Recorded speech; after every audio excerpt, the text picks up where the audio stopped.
Hello everyone, Kristina Werner here with a video for concordandninth.com. Today I have the great pleasure of showing you a brand new product to the Concord and Ninth line, which is pattern paper. This is their very first pattern paper pack. It's called Garden Party. And I'm going to be showing you a little bit of the papers today. We're going to make 3 projects and I'll kind of be talking about the paper throughout. Before we get into that, I want to show you this pack. I'm opening it up for the first time where I get to see it and feel it with my own fingers, and it's just absolutely beautiful. So this particular collection has 18 sheets of pattern paper. You get two sheets of each design, so there are 9 designs total, and they're single-sided, so you don't have to worry about sacrificing one of your favorite patterns that might be on the back of another favorite pattern. It's kind of great. The papers are 8.5 by 11, so if you're a card maker, you can cut them right down and you can have a full-size card front. The thing that's really great about these pattern papers is they match and coordinate with the Concord and Ninth cardstock and ink. So you've got 6 colors in this collection. You've got Evergreen, Clover, Sea Glass, Stardust, Sorbet, and Grapefruit. And they pair beautifully with all of these pattern papers. The papers cut and score really well. They cut with die cuts really well. You'll see that a little bit later. And they're printed locally in Utah near the Concord and Ninth office. So this is a really great collection of papers. So I know you're thinking, all right, Kristina, let's get into it. Let's actually see these in use. So for my very first card, we're going to keep it super simple, and I wanted to show you how you don't have to do a lot to make your card look amazing when you use these pattern papers. I'm going to cut this design down to an A2 size of paper so it fits on the front of my card. Just cut it in half and then half again. And the thing that's great about especially these larger patterns is that you still have enough of the pattern when you cut it down that you can really see what it is. So I'm adhering it down to my card front. I'm putting some adhesive right on the edge and then pressing that down onto a white card base. Now the only thing I'm really going to do on this card is just add a grading. So throughout this video, you're going to be seeing some other products that are being released at the same time as the pattern paper. So I'm going to be using the brand new Just Saying dies. I love these. They're nice and big and substantial. They're perfect for making a card where the greeting is the main focal point. I'm using the one that says Just a Note, and I'm cutting out the words in Sorbet, and I'm cutting out the outline kind of shadow layer in white. And I'm going to stack these right on top of each other and adhere them together. I love that the words are all stuck together. They stay in one piece, so it's super easy to make sure that you have your letters all in the right position. I'm going to be putting a liquid adhesive on the back, a liquid glue. I like to use a liquid glue when I'm layering up die cuts like this because it gives me a little bit of time to wiggle it around and get it in just the right position. Now, if you don't have a liquid adhesive, it's totally okay. You just might want to be a little bit more careful when you place your word die right on that shadow layer. I'm adhering the dot right above the J, and then I just put some foam adhesive on the back. Super simple. You could definitely keep this card just as is with just the 2 layers on the grading and then the pattern paper, but I was really craving a little bit of shine, so I grabbed some Ranger glossy accents and I coated the Sorbet letters on my grading. This is definitely an extra step that you don't have to take, but it does give it just a little bit of a different texture. When I'm using glossy accents like this, I just have to remind myself, go really slow. That's how you prevent getting lots of bubbles in the application, and you can just have a better application. You can also take off any extra with the sharp end of some scissors or a craft pick. So here it is after it's dried for about an hour, and you can see that gloss and shine. It's just so beautiful. All right, we're going to go on to the second card, and on this card, we're going to be using the Rain or Shine stamp set, as well as the coordinating dies, which actually have a lot of other images on it too. But on this card, we're focusing on using the pattern paper and the colors on the pattern paper as inspiration for our stamping. I'm going to do some multicolor stamping with a technique that I lovingly call ink cube painting. It's really, really fun. In fact, the Concord and Ninth ink cubes are perfect for this particular technique. They have a bunch of other stamps that work well with this technique. So I'm going to start out with the 6 colors from the paper, and I'm actually going to be stamping with all 6 of these on this one image. You heard that right, all 6 of them. I'm going to put a piece of paper right underneath the door of my MISTI just so I can see where my colors are being applied. And I'm starting with sea glass, and I'm just pouncing it on a couple different areas. I don't want to cover the whole thing. So I'm stamping that down onto some white cardstock, and then immediately I'm putting that cardstock back in the corner of my MISTI because I want to make sure that every time I stamp, I have that paper right back in that corner. Taking some Stardust ink now and just applying it to a few different places. We're trying to get kind of a mixture of colors. They can be overlapping, they can kind of mix a little bit, but we don't want one color to be overwhelming. I'm speeding up the video footage here so we can get moving here. But you can see as I start to add the other colors, it's filling in those gaps.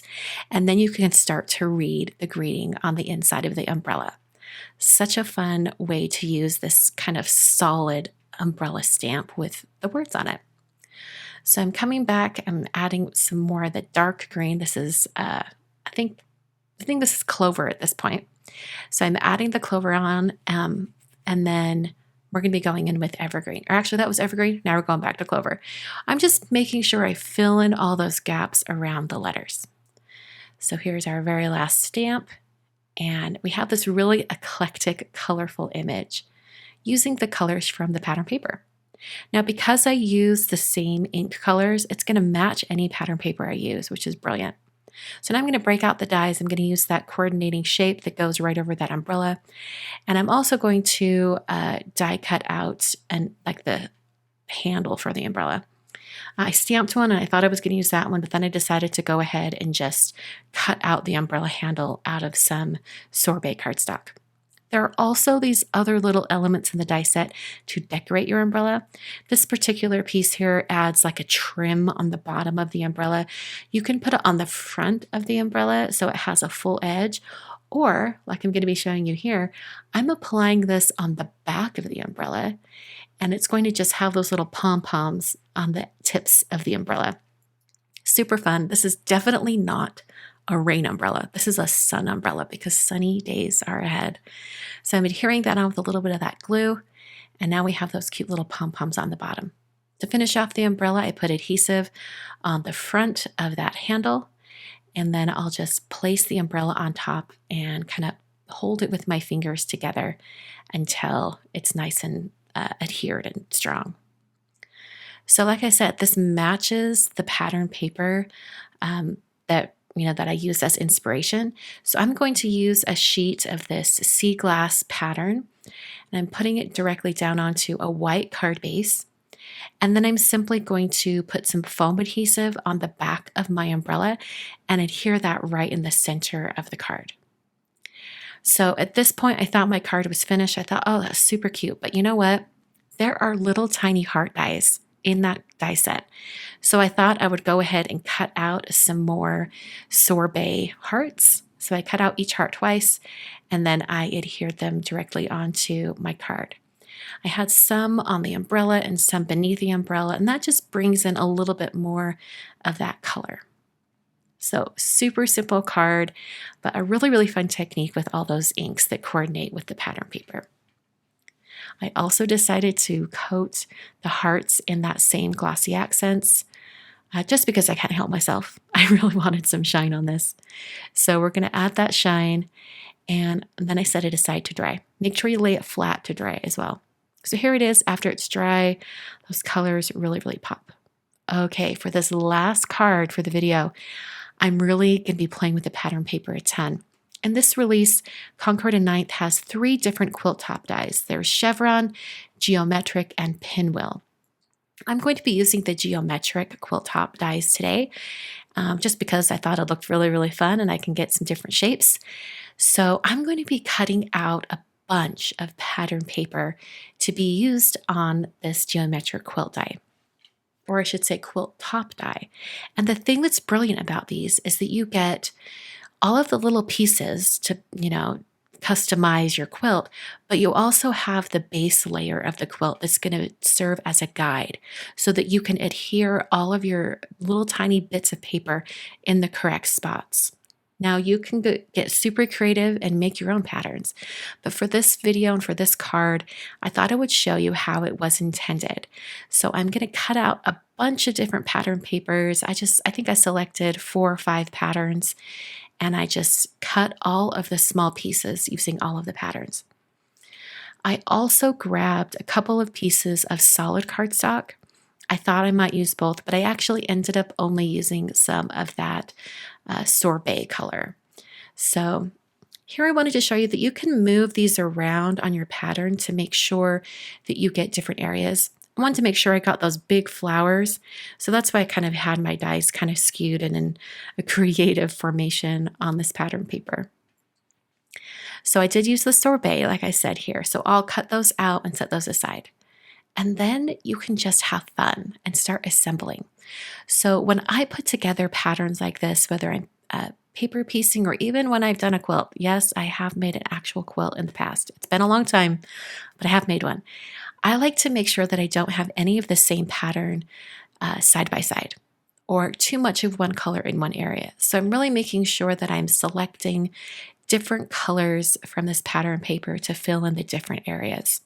And then when it comes to adhering, I make sure to put a little bit of glue on each corner and then just a little squiggle in the middle. And once again, this liquid glue is great for kind of wiggling that paper around to make sure it's in the right spot. So as you can see, the guide on kind of the base layer of the quilt top die works wonderfully to make sure that you get everything in the right spot. And because all of the pieces are cut out using dies, everything is going to line up perfectly. So I adhered everything in the center, and then I'm going to add these little triangles to the outer edges. Now I used the example on the back of the die packaging as inspiration for where I was going to place everything. But you could definitely do a bunch of different formations. You could use a different color for your base, for your quilt top. You can do a lot of fun different things. I think around Christmas time, having a gold base layer would be gorgeous. Then with some Christmas papers on top. Cutting off the excess from my pattern paper that's hanging off the edge of my card. And then I have the basic design of my card complete. Now I just have to worry about a grading. So for the grading, there are a couple different products in this release that have to do with sewing, which is perfect since there are these quilt top dies. I have the perfect person in mind to receive this card. She loves sewing, she loves quilting, and this will be a great card for her. I'm taking some vellum, and I'm going to be stamping the really large "You're So Sweet" greeting onto it. So I've got some Versamark ink, and I'm going to stamp that down right down onto the vellum and make sure I get a really good impression. Just pressing down. And then I'm going to add some gold embossing powder on top. I think gold is a really great accent color for these pattern papers. Gold or silver, really. I think both will look beautiful. I'll hit that with my heat tool until all of the powder is melted and has a metallic finish. Now I want this greeting to stand out on top of all that quilting, so I'm actually going to double up the layer of vellum. I'm doing that by using a Xyron adhesive machine, but you could definitely use any adhesive you have. The only thing you want to make sure of is that you have that adhesive covering the entire back of your vellum piece. So if you're using a glue, maybe use your fingertips and smear that glue over the entire surface area. That's essentially what that Xyron did for my vellum. It made adhesive all on the back of my vellum piece. I'm going to peel off this release paper on the top, and then I can pick up my vellum piece. It essentially made it a big sticker. I'm going to stick it down onto the remainder of my vellum sheet right here. And this is just going to double up the vellum and give it a little bit more of a comb area right around the greeting so it's easier to read on top of that quilt. You could also use some word dies or something like that. The just saying word dies would be beautiful on top of a quilt top design like this as well. So I'm cutting around, fussy cutting around, just getting a nice border on that. And then to adhere it to my card, I actually used a clear, 3D dimensional adhesive. I've had it for years. I'm down to the very last bit of it, as you can see. And it does show through the vellum a tiny bit, but it's not so bad and it's not distracting. So I thought it was the perfect way to adhere this to my quilt top die card and also have it kind of popped up a little bit. So that is the finished card. You can see how pretty it is with that gold embossing, how it just shines in the light. So here are all 3 cards right on top of all that pattern paper. You can get the pattern paper and all the stamps and dies that I've used today over at concordandninth.com. They have everything there for you in this latest release.